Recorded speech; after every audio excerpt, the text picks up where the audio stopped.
Hello and greetings to all of you from New York City. I'm actually in New York sending this speech to you and message to you. The topic I'm asked to speak, so as you know, I'm Manav Sachdeva. I represent your coalition as your ambassador to the diplomatic and development organizations. I am going to speak to you on various aspects of that, how to engage diplomatic and donor organizations, how to understand the contracting space, and how to also understand the space around what it means to look at the structure of the organizations, what is the language for these organizations and how to speak to them, what is the contracting for them, how to network or party with them, and finally, how to find your niche or your specific space with them. Plus a bit bonus to understand that what do you gain other than money, or what do you gain by working with such organizations. So let's start from the beginning. I will start by first talking to you about the structure. So the structure of these organizations, just so you understand, is that there are several different kinds of international organizations. And to understand their classifications, you have to understand that some of them are what we call multilateral. Multilateral means many-sided. So multilateral organizations are organizations such as the United Nations, the World Bank, and organizations that have complex sides to them, complex memberships to them, like the OSCE, the UN, the World Bank, etc. Now, these organizations have a sort of incentive to work with contracts with organizations and companies like yours.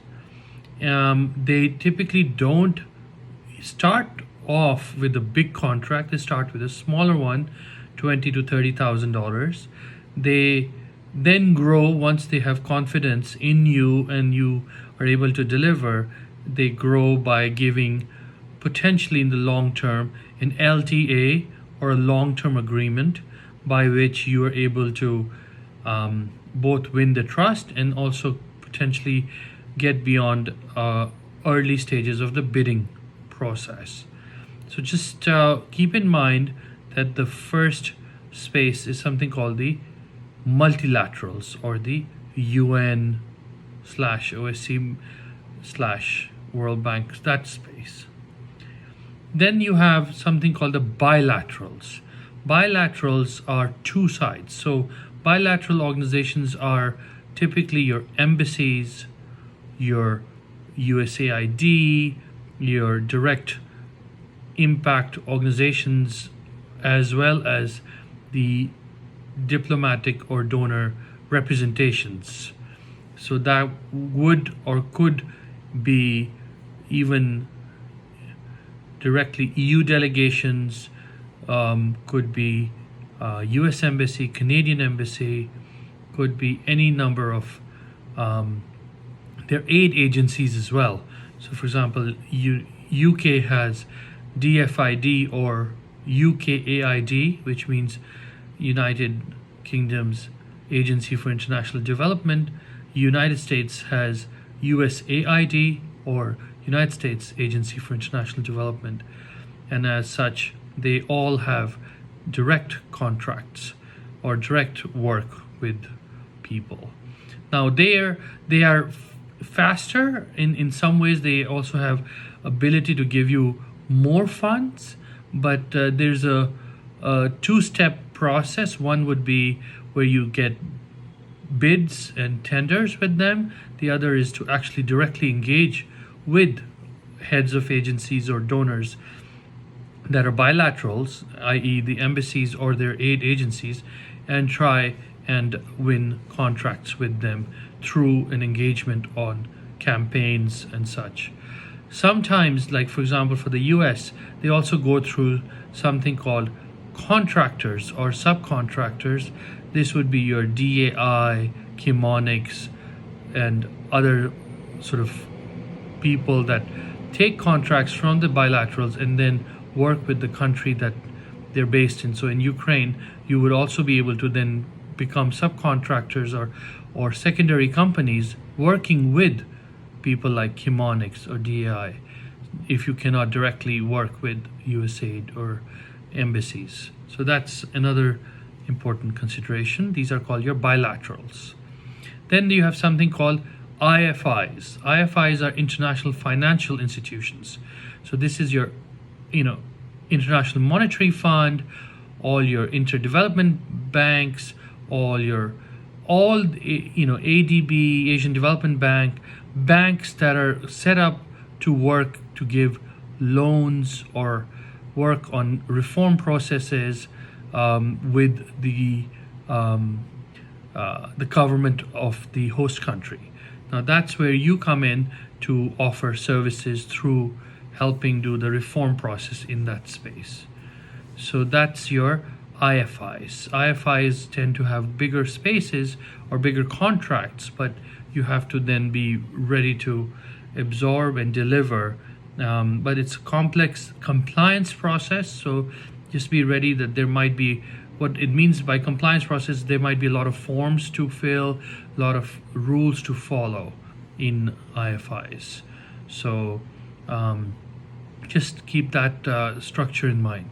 Then the next step is something called the iNGOs, which are international non-governmental bodies or international non-governmental organizations. These are your big like Red Cross or Save the Children or International Crisis Group, all your big NGOs that have huge budgets, and they are able to also work with companies like you, and you may be able to get contracts directly with them. And that's really helpful because many people don't even know that they exist in the private sector and don't understand that their budgets are sizable enough that they can partner with you. Just keep that in mind. Then you also, as I've already told you about, are the contractors. These are all private companies, but in the development sector, like Chemonics and DAI. So this is just the overall structure of the organizations that you could work with. Then the second bit is understanding the language. It's very critical. You need to understand that there's a lingo or a language that must be followed. The language of development, a language of partnership with this sector is as critical as the deliverables. So sometimes they will ask questions like impact, or they'll ask questions like what good will it do for the beneficiaries. So I think you need to know what they mean when they say a word beneficiary or impact, or what are the outputs of this work, or what would be the metrics or the way to measure that they've done impact or they've done something good. Because remember, these organizations are set up to try and show to their host governments or to their capitals back home, or to their presidents, prime ministers, that they've done good with their money and bought political capital for them, or bought goodwill for them in Ukraine. So it's your job to kind of learn and go online or otherwise and learn the way this sector talks. Just the same way that in advertising and in your businesses, you have a certain way of speaking and people understand a language. So in this sector as well, it's important to understand the language. So I would strongly advise that you spend some time learning the lingo, the language, the impact, the whole storytelling of metrics, how people speak in that space. Because when you don't, they will lose confidence and you may lose contracts that way. Then third is, speaking of contracts, third is the contracting. Contracting modality needs to be understood. I started to allude to that a little bit earlier.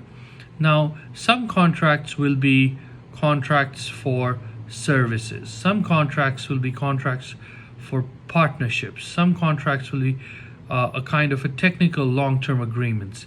Some contracts will be contracts that are specific task oriented to test you out. Some contracts, they may try to tell you to try pro bono, a part of it, meaning you just kind of do it for goodwill. I would strongly urge you to resist doing too much pro bono and try and get paid for it, even little, to try and build up a portfolio here. Your goal is to also, you may need a year of several contracts at smaller amounts before you build a portfolio of development and donor organizations before you are able to go for bigger fish or bigger pitches. So just remember, in contracting space, try to understand clarity of contracts. What are the deliverables? What is the amount? When will you be paid? At what tranches? And what would be the benchmarks for each tranche or each part of the payment? And try to get as much clarity as possible. This sector does have some struggles in that it gets a bit wishy-washy or not clear. And so I think it's very important to be very, very clear as much as possible to get clarity on contracts and clarity on deliverables and clarity on payments. So that's really very helpful if you can work on that. And then there's next bit, which is how do you win trust, which is the party space. Now this is where it's very important to understand that just like it is in your commercial space and other sector with all your clients, it's important to understand that here you must go to diplomatic receptions, development receptions. You must find a way to, it's been a hard year with the COVID, a year and a half, but to try to find out what are the conventions or the important meetings or annual get-togethers, what are the current moments in which the embassies, some embassies run happy hours, some do something called brown bag discussions, which are discussions over a topic. Some are doing sort of fundraiser receptions. Some are doing campaigns, events. Some are doing certain ways in which they are celebrating the closure of a project or the opening of a new project, and then they like to invite Ukrainian companies or organizations to come in. It's very important to get on all major embassies and aid agencies, donor lists, invitation lists, so that you designate a few people. Ideally, you should put the CEO and a few top people as the people to be invited and the people to attend. But it should also be hopefully somebody who can speak English, somebody who can understand that world, somebody who learns about it, and somebody who's senior enough and has business cards also. Guys, get business cards, and you go to these receptions, go to these parties, and get to know the ambassadors, get to know the heads of agencies, get to know each and every let's say principal of each different department. Sometimes for example, in the US space, there are very complex modalities that are different, so that the US State Department may be issuing contracts or doing work. The US Embassy may be doing work, but don't imagine that they talk to each other. Sometimes they each have different budgets and different structures by which they are able to engage separately. It is all the US government, so to speak. Same happens in the UN as well. Same happens in large organizations. You'll notice that they each have separate ways to talk. So get as many as possible your mailing lists, and you'll find out more. Like for IFIs also, it's very important to get on the World Bank stuff, meetings, brown bags, events, to socialize and to get to know. The more you understand this sector, you also know people, you'll also hear about opportunities and contracts. So that's really, really important. Party is important. Be ready to party with the people.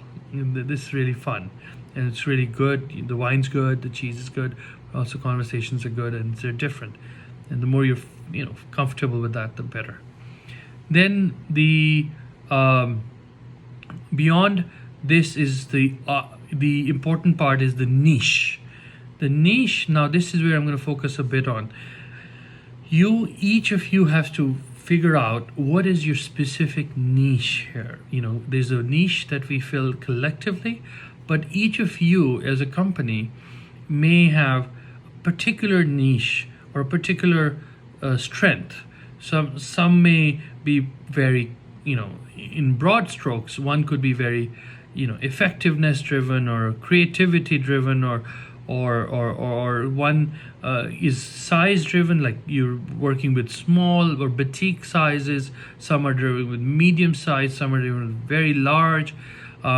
Also, the idea of niche as in their strengths sometimes. So for example, some sectors are working on corruption or anti-corruption, some are working on education, some are working on women's rights or human rights issues, some are working on children's issues, so there is a very critical question about understanding your strengths, your niche, your persuasiveness, your product, such that your partnerships also come from a space of maybe strength, a place of perhaps the ability to convince that you have worked in this sector, you are able to. So if you worked on defense issues, you show that you've worked on military issues. If you've worked on foreign policy issues, you show that.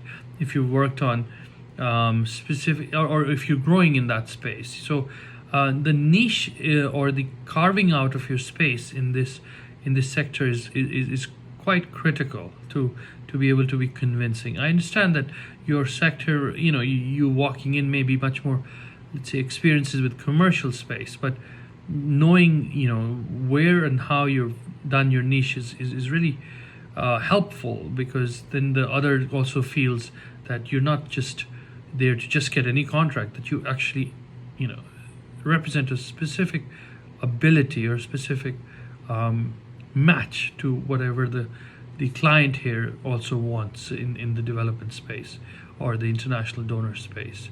The important thing now also is that how do you deliver? Now you also need to start to think, when you are getting a contract, you've set up a niche, you've made a partnership, you've gotten a contract, you have understood the structure of the organization, whether it's a multi or bilateral or a IFI or a INGO or whatnot. You've understood the language of it. Now it's time to work on it and to deliver. Now this can be confusing, because once you've gotten all the contract and everything, it's also important to just remember that in this space there's a lot of kind of back and forth, a lot of communication, because you will perhaps be affected in the beginning that there's not always one voice that speaks from one organization. There's several voices. So as much as possible, also try and, when you're, let's say, carrying out a contract, to have cohesion, to have maybe one person speak, or only a set of maybe 3 people speak for your client, because this is a complex space where everyone has a comment. This is an intellectual client, so to speak, in development and donor organizations. So many times you'll have a wide variety of commentary and ideas. So I think it's safe to say that you organize yourself on your part. So I just want to tell you in conclusion that this space, the development, diplomatic and donor organizations, present a new and huge opportunity for you to grow, monetarily, in a new way, with understanding the language, understanding the structure, understanding the contracting, understanding how to go about the process, the language of it, delivering the contracts. But most importantly, I think you need to see this as a way to give to Ukraine. Think of it as deeper vision. Here you're doing something that'll generate goodwill for you, something that will be extraordinary, that you leave a legacy for the people of Ukraine, through these partnerships, you also do something extraordinary, for something really giving and something charitable, something wonderful, through both gaining contracts but also giving for the people of Ukraine. So just think of this as goodwill that may also generate you contracts otherwise, but also help you feel like you've done something also to help Ukraine in this difficult hour, and join partnerships with that. This is again Ambassador Manav Sachdeva. It's been a pleasure talking to you, and I hope you grow and find contracts and enjoy this ride. Okay, bye-bye. Thank you. Bye-bye from New York.